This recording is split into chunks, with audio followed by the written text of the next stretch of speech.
Shangilia sasa.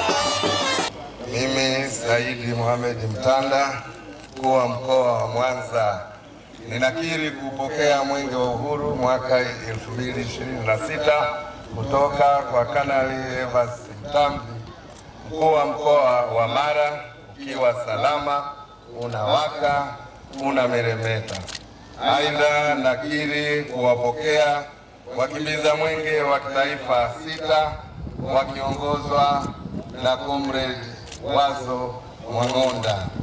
Mwenge wa Uhuru ukiwa mkoani Mwanza utakimbizwa umbali wa kilomita 942.3 ukikagua, kutembelea na kuzindua miradi ya maendeleo yenye thamani ya shilingi bilioni 101.9.